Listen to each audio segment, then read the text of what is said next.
नमस्ते दोस्तों। एक प्राथमिक स्कूल में अंजलि नाम की एक शिक्षिका थी। वह कक्षा 5वीं की क्लास टीचर थी।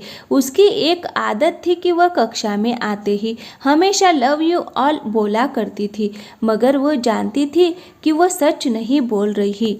वह कक्षा के सभी बच्चों से एक जैसा प्यार नहीं करती थी। कक्षा में एक ऐसा बच्चा था जो उनको फूटी आग भी नहीं भाता था। उसका नाम राजू था। राजू मैली कुचैली स्थिति में स्कूल आ जाया करता है।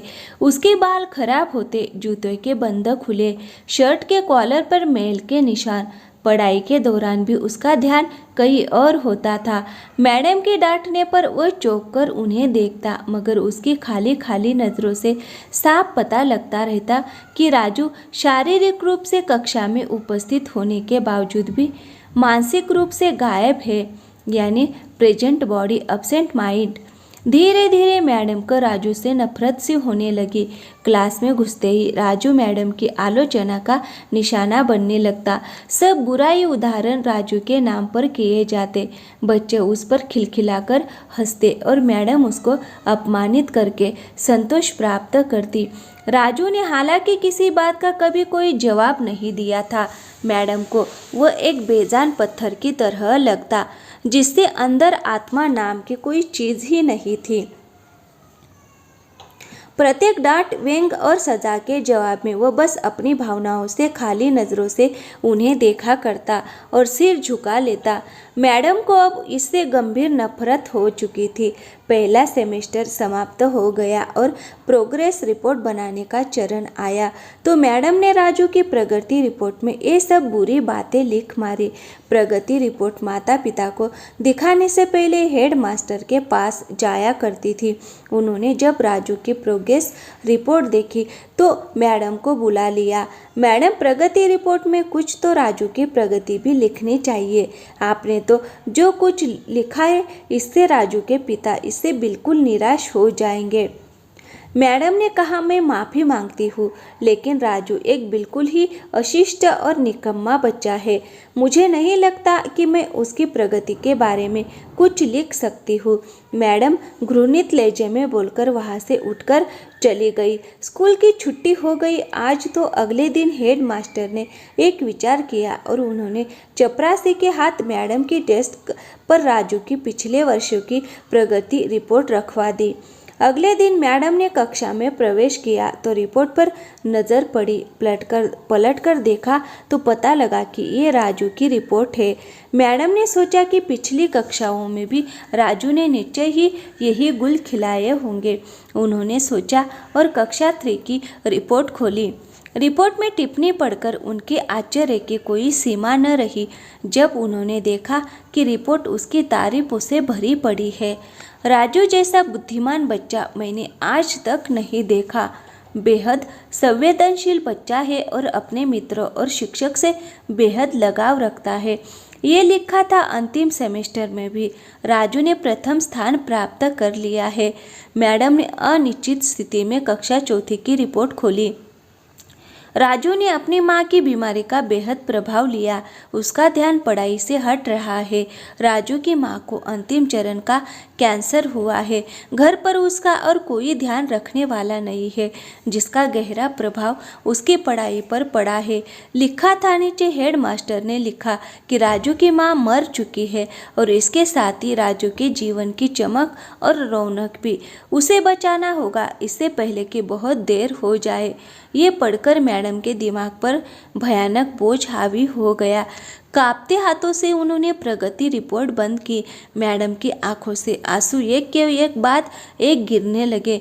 मैडम ने साड़ी से अपने आंसू पोंछे। अगले दिन जब मैडम कक्षा में दाखिल हुई तो उन्होंने अपनी आदत के अनुसार अपना पारंपरिक वाक्यांश आई लव यू ऑल दोहराया, मगर वह जानती थी कि वह आज भी झूठ बोल रही है, क्योंकि इसी क्लास में बैठे एक उलझे बालों वाले बच्चे राजू के लिए जो प्यार वह आज अपने दिल में महसूस कर रही थी वह कक्षा में बैठे और किसी भी बच्चे से अधिक था। पढ़ाई के दौरान उन्होंने रोजाना दिनचर्या की तरह एक सवाल राजू पर दागा और हमेशा की तरह राजू ने सिर झुका लिया। जब कुछ देर तक मैडम से कोई डांट फटकार और सहपाठी सहयोगी से हंसी की आवाज़ उसके कानों में न पड़ी तो उसने अचंभे में सिर उठाकर मैडम की ओर देखा। अप्रत्याशित उनके माथे पर आज बल न थे। वो मुस्कुरा रही थी। उन्होंने राजू को अपने पास बुलाया और उसे सवाल का जवाब बताकर जबरन दोहराने के लिए कहा। राजू 3-4 बार के आग्रह के बाद अंततः बोल ही पड़ा। इसके जवाब देते ही मैडम ने न सिर्फ खुद खुशांदाज होकर तालियां बजाई बल्कि सभी बच्चों से भी बजवाई। फिर तो ये दिनचर्या बन गई। मैडम हर सवाल का जवाब अपने आप बताती और फिर उसकी खूब सराहना तारीफ करती। प्रत्येक अच्छा उदाहरण राजू के कारण दिया जाने लगा। धीरे धीरे पुराना राजू सन्नाटे की कब्र फाड़कर बाहर आ गया। अब मैडम को सवाल के साथ जवाब बताने की जरूरत नहीं पड़ती। वह रोज बिना त्रुटि उत्तर देकर सभी को प्रभावित करता और नए नए सवाल पूछकर सबको हैरान भी करता। उसके बाल अब कुछ हद तक सुधरे हुए होते, कपड़े भी काफ़ी हद तक साफ होते, जिन्हें शायद वह खुद धोने लगा था। देखते ही देखते साल समाप्त हो गया और राजू ने दूसरा स्थान हासिल कर कक्षा 5वीं पास कर लिया। यानी अब दूसरी जगह स्कूल में दाखिले के लिए तैयार था। कक्षा 5वीं के विदाई समारोह में सभी बच्चे मैडम के लिए सुंदर उपहार लेकर आए और मैडम की टेबल पर ढेर लग गया। इन खूबसूरती से पैक हुए उपहारों में एक पुराने अखबार में बदतर सलीके से पैक हुआ एक उपहार भी पड़ा था। बच्चे उसे देखकर हंस रहे थे। किसी को जानने में देर न लगी कि ये उपहार राजू लाया होगा। मैडम ने उपहार के इस छोटे से पहाड़ में से लपक कर राजू वाले उपहार को निकाला। खोलकर देखा तो उसके अंदर एक महिलाओं द्वारा इस्तेमाल करने वाली इत्र की आधी इस्तेमाल की हुई शीशी और एक हाथ में पहनने वाला एक बड़ा सा कड़ा कंगन था, जिसके ज़्यादातर मोती झड़ चुके थे। मिस ने चुपचाप इस इत्र को खुद पर छिड़का और हाथ में कंगन पहन लिया। बच्चे ये दृश्य देखकर सब हैरान रह गए। खुद राजू भी आखिर राजू से रहा नहीं गया और मिस के पास आकर खड़ा हो गया। कुछ देर बाद उसने अटक अटक कर मैडम को बोला, आज आप में से मेरी माँ जैसी खुशबू आ रही है। इतना सुनकर मैडम की आंखों में आंसू आ गए और मैडम ने राजू को अपने गले से लगा लिया। राजू अब दूसरी स्कूल में जाने वाला था। राजू ने दूसरी जगह स्कूल में दाखिला ले लिया था। समय बीतने लगा। दिन सप्ताह महीने और महीने साल में बदलते भला कहाँ देर लगती है। मगर हर साल के अंत में मैडम को राजू से एक पत्र नियमित रूप से प्राप्त होता, जिसमें लिखा होता कि इस साल कई नए टीचर से मिला, मगर आप जैसा मैडम कोई नहीं था। फिर राजू की पढ़ाई समाप्त हो गई और पत्रों का सिलसिला भी समाप्त। कई साल आगे गुजरे और मैडम रिटायर हो गई। एक दिन मैडम के घर अपनी मेल में राजू का पत्र मिला, जिसमें लिखा था, इस महीने के अंत में मेरी शादी है और आपके बिना शादी की बात मैं नहीं सोच सकता। एक और बात, मैं जीवन में बहुत सारे लोगों से मिल चुका हूँ, आप जैसा कोई नहीं है। आपका डॉक्टर राजू। पत्र में साथ ही विमान का आने जाने का टिकट भी लिफाफे में मौजूद था। मैडम खुद को हरगिज न रोक सकी। उन्होंने अपने पति से अनुमति ली और वह राजू के शहर के लिए रवाना हो गई। शादी के दिन जब वो शादी की जगह पहुंची तो थोड़ी लेट हो चुकी थी।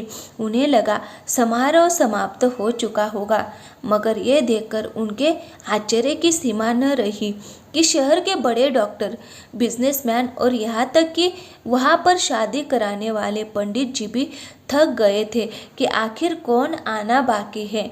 मगर राजू समारोह में शादी के मंडप के बजाय गेट की तरफ टकटकी लगाए उनके आने का इंतजार कर रहा था। फिर सबने देखा कि जैसे ही एक बूढ़ी औरत ने गेट से प्रवेश किया, राजू उनकी ओर लपका और उनका वह हाथ पकड़ा जिसमें उन्होंने अब तक वह कड़ा पहना हुआ था, कंगन पहना हुआ था, और उन्हें सीधा मंच पर ले गया।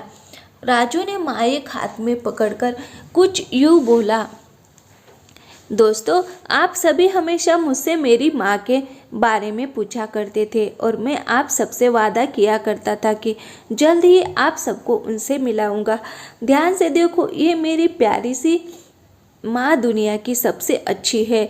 ये मेरी माँ है। प्रिय दोस्तों, इस सुंदर कहानी को सिर्फ शिक्षक और शिष्य के रिश्ते के कारण ही मत सोचिएगा। अपने आसपास देखें, राजू जैसे कई फूल मुरझा रहे हैं जिन्हें आपका जरा सा ध्यान, प्यार और स्नेह नया जीवन दे सकता है। सब्सक्राइब ज़रूर करना दोस्तों हमारे चैनल को।